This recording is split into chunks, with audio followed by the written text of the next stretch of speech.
Kembali lagi di channel YouTube Edi Selalu di Hati. Rayu. Kita akan membahas lagi berkaitan dengan guru ya. Asik kayaknya guru ya. Jadi seorang guru itu kan dibutuhkan atau harus ya menjadi keniscayaan bagi guru itu harus kreatif kan itu. Tetapi banyak guru yang terjebak ke dalam retorika, ke dalam rutinitas formal ya. Yang penting aku datang, ngajar, pulang, datang, ngajar, pulang, kan gitu. Itu kan rutinitas dan itu tidak, bagi saya tidak mengasihkan dan manfaatnya juga mungkin tidak begitu luas kan gitu. Ya. Ini dari sisi budaya mungkin ada kajian bagaimana menumbuhkan nilai-nilai kreatif untuk guru. Jadi untuk teman-teman mengajar ya, untuk teman-teman guru, sebenarnya di dunia ini itu semuanya sudah ada sebenarnya. Tidak ada yang tidak ada kan. Di saat orang-orang bingung mencari ide kreativitasnya untuk mengembangkan yang namanya keilmuan, orang kadang kejebak pada metode teoritis tentang ilmu itu sendiri. Yang mana di kacamata budaya, leluhur itu belajar dengan semesta. Apa nih makna dari pembelajaran budaya ya kan? Jadi leluhur itu untuk menjadikan dirinya sebagai sosok yang diyakini sebagai sang pencerah, yaitu mengabdikan dirinya terhadap semesta sebagai laku guru sejatinya. Yang mana di saat dia menjadi muridnya semesta, maka dia akan menjadi maha gurunya manusia. Nah, jadi kreativitas seorang guru itu tidak melihat pada objek, tapi subjek. Dan dia harus melihat kondisi lingkungan sosial. Karena Tuhan itu menyimpan rahasia ilmunya tidak di dalam tempat yang gelap, tapi di tempat yang terang dengan melihat, mendengar, dan merasakan. Jadi seorang guru harus mampu menguasai pemikiran dalam dirinya. Dalam 3 kategori itu menjadi satu yang namanya kehendak. Maka akan memunculkan yang namanya kreativitas di dalam diri masing-masing.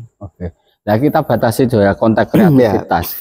Kreativitas, nah menurut saya itu kan kreatif itu kan tidak monoton, tidak monoton. Artinya ketika kita atau ketika guru sekarang mengajar pakai sepeda, besok ganti pakai kapur, besok pakai media apa proyektor, besok manggil peralatan apalagi lah, itu kan kreatif ya, tidak monoton. Nah dalam konteks budaya kreatif seperti apa? Ya, bila dari kacamata kata dulu ya. Kre ini kan memiliki makna melakukan, ya kan? Atau lebih tepatnya dia action, ya kan?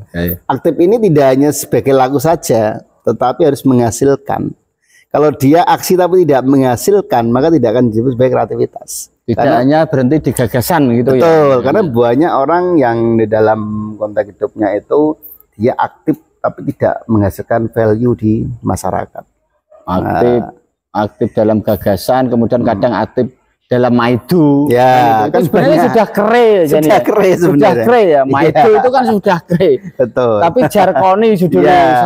Tapi kalau tidak melakukan dalam bentuk value atau nilai, maka tidak akan menjadi pembelajaran di sana. Jadi kalau di kacamata luar ya simpel. Bagaimana guru itu bisa kreatif? Satu dasarnya, dia harus memulai tanpa tapi dan melakukannya tanpa henti. Sesederhana itu sebenarnya kreatif itu. Memulai tanpa tapi, melakukan tanpa henti. Aku mau besok aku mau mengajar ini tapi selesai itu. Selesai gak sih? Bagaimana kamu bisa memunculkan kreativitas? Aku mau mengajak anak-anakku jalan-jalan ke Candi Joglo, tapi gak ada duit, selesai. Berarti mau kreatif harus menghilangkan kata tapi. Betul. Mengawalinya tanpa tapi, terus melakukannya tanpa henti. Nanti akan memunculkan kreativitas di dalam belajar. Berarti melakukannya tanpa henti ya? Iya. Memang ada teori ketika 0 ke 1 itu memang beratnya minta ampun. Tapi kalau sudah 1, 2, 3 itu biasanya 4, 5 sampai Ya seperti podcast kita ini ya. Podcast kita ini kan sudah berjalan lama, tapi ya namanya manusia dibolak-balik, kadang kita kesibukan lain juga harus mengatur toh. Harus off kan? Beberapa hari kan itu.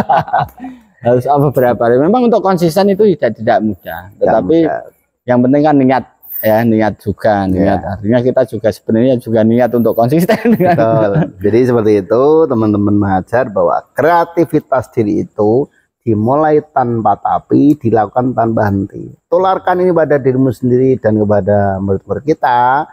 Jangan sampai memunculkan paradigma jiwa-jiwa yang halusinasi. Kalau kita melakukan terus kan munculnya akan kreativitas diri.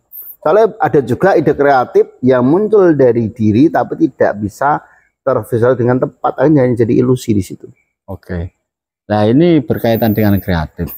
Kreatif itu dasarnya mencipta atau mengadopsi, Mas? Ya, ini kita lihat pada basic secara penciptaan ya. Apa sih dunia ini yang tidak dicipta oleh Tuhan? Semua sudah ada. Ya kan? Kalau kita melampaui batasan menjadi seorang pencipta, apakah kita sudah mampu untuk membina? Kan banyak orang yang menganggap sebagai seorang pencipta, tapi belum tentu bisa membina, ya kan? Ini yang membedakan antara kita dengan ketuhanan. Dan bagaimana menyikapi kita ini sebagai manusia biasa? Kembali lagi, ilmu lihat, dengar dan rasakan, dengan mengawati dan juga memodifikasi akan menjadi sarana kita untuk berkreasi. Jadi kita nggak usah bingung-bingung mencari ide dan kreatif. Cukup membuka lebar-lebar mata dan telinga kita hingga mampu kita rasakan ke dalam jiwa tentang kondisi lingkungan yang ada, maka akan menjadi solusi. Solusi inilah yang akan menciptakan kreativitas diri kita. Berarti prinsipnya kreativitas itu adalah mengadopsi dengan kita membuka, melihat ya. Betul. Melihat yang di sekitar kita. Berarti pentingnya literasi dan referensi kan di situ. Sebagai referensi ya literasi itu. Nah, ketika ada penyanyi lagu itu ciptaan, berarti penyanyi itu mencipta. Itu harusnya tapi ya, harus ada tapi ya. Nah, tapi nirun kalau sidik-sidik ini kan. Ini kembali lagi pada basic orangnya ya. Sebenarnya bagi kami sebagai seorang budayawan itu tidak pernah merasa kesulitan di dalam menempatkan diri di dalam ruang menemukan atau menciptakan, ya kan? Karena passion kita itu sudah tidak lagi di ruang menemukan, tapi mencipta. Kenapa kita bisa mengarah pada posisi itu, ya kan? Seorang budayawan itu muncul dari rasa jiwa dalam dirinya, ya kan? Ya akhirnya menjadi nilai kepribadian. Di situ ada nilai kreativitas yang ditiru oleh generasi berikutnya menjadi nilai-nilai luhur dan akhirnya dilestarikan menjadi kebudayaan. Maka dianggap sebagai budayawan. Tapi tetap berarti ya nggak apa-apa ya istilah kata mencipta tadi ya. Oh nggak apa-apa, kita lihat di ruangnya dulu. Karena sifat-sifat kan memang harus kita gunakan juga ya. Pengasih, penyayangan kan sudah ada pada kita kan. Di saat nilai spiritualnya sudah mencapai level kemanunggalan dengan sang pencipta atau kemanunggalan hidup dengan Gustilan Kaulone, maka di situ ada nilai luhur untuk dia berikan kepada masyarakat.